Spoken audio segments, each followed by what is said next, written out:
fatherless children are 11 times more likely to display violent behavior, 9 times more likely to run away from home, becoming victims or perpetrators of crime, twice as likely to drop out of school, 6 times more likely to have behavioral disorders, 9 times more likely to become gang members, 6 times more likely to end up in prison, and more than twice as likely to experience teen pregnancies, among other things. This is precisely why the National Security Ministry in February of this year rolled out a national parenting campaign under the Unite for Change initiative.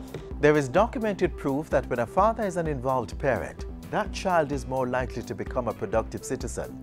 Mothers can't be fathers, and sometimes a girl or boy may relate better with daddy than mommy.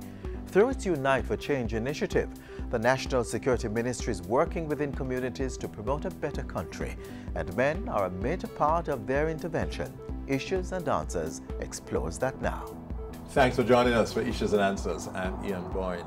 Today we talk parenting and family issues. We have with us the project manager for Unite for Change, Patricia Duncan Sutherland, and the founder and chairman of the National Association for the Family, Dr. Michael Coombs. We thank you for your company.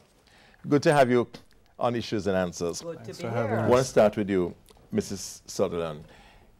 The strong emphasis is being made on parenting. Unite for Change sees a link between good parenting and the reduction of violence. Yes. Explain that connection for us. Okay, so when we, first of all, Unite for Change. Why Unite for Change? Because we recognize that you can't fight violence and crime with the police alone. By policing No, methods. violence and crime is about changing the social norms in our country. We see that violence is really an epidemic. You have to interrupt the activity, which is a major part of the police's work, but it also helps if we do it in the community as well. We have to prevent the future spread and change the norms that support it. So parenting prevents the future spread, but we have to change the norms that cause us to have poor parenting habits within our country. And our parenting habits do contribute to producing children who are more violent in our country. And so we see parenting as an important part of it. If we can create a gentle, safe, and caring society, we need to create a parenting environment that is caring, that's loving, that recognizes listening, that recognizing that you need to spend more time with your children. And a big part of the reason why we're partnering with National Association for the Family, because their focus this year is on fatherlessness. So a big part of it is, how do you keep the fathers involved in our children's lives? We have not had that in our culture for a long time. It's increasing in our culture now. There was an article about that last year in the paper, and we can see it with the fathers walking on the road with their children. But we need to have it not just increasing, but have it as a standard part of the way we parent, mainstream. Mothers allow fathers to be a part of their children's lives. Fathers choose to step up, man up, as you would say, and become a part of your child's life. What are some of the specific programs that Unite for Change has, either itself or in partnership with institutions, to promote better parenting? Okay, so one of the things is that, as you say, partner, because we really are not implementers. We are really the communicators to help to promote the norm changing and also to help to promote the community empowerment, so communities own the solutions and own the activities to cause the solutions. So in partnership with National Parenting Support Commission, they have a program called Street Talk to Real Talk, where you go in and you do door-to-door conversations with parents, with parent mentors, with CDA, with OCA, to find out and tease out what are the issues that you are having on the ground with parenting. How can you help? And to help you to link into the organizations that can help you in this process, because we don't expect that parents are going to be able to make this shift on their own. And we know that they are going to need the support. And the government and other organizations, NGOs, stand ready to support parents in Jamaica. At the end of that, we end with a community meeting where we get the community to choose how will they help themselves to become better parents. either through community parenting, like with the curfew, the parent curfew that they did in West Kingston, yes, as well as through cell parenting, where groups of parents come together to support each other.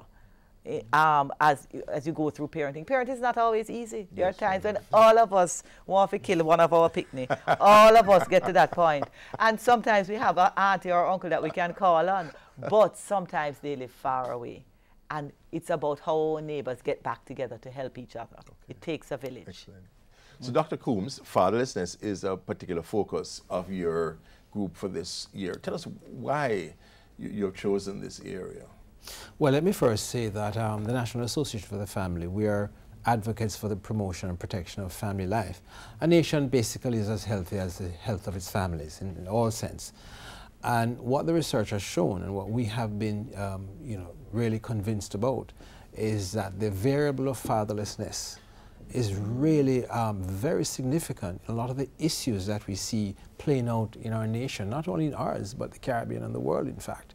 And so fatherlessness from research, a lot of research, has been linked to crime and violence, and we're very happy to partner with Unite for Change in this regard. It's linked to performance in schools, it's linked to teenage pregnancy. We are concerned about child abuse and violence affecting our children. That has been strongly linked to fatherlessness or father absence. Now, we recognize that we have good dads. We want to make that very clear. A lot of our fathers, and you've said, Patricia, that we're improving it there. Anecdotally from the evidence, there's some improvement there. But the fact is, the evidence strongly suggests from our stats coming out of the Jamaica Survey of Living Conditions, the RGD and other entities, that we still have too many families that do not have the presence of a father enough. And this is really being played out in a lot of the issues that our youth and our children are being affected by. So as the association, we believe as an association for the family, we're convinced that we have no choice but to address this issue based on the evidence through advocacy and partnership. Yes.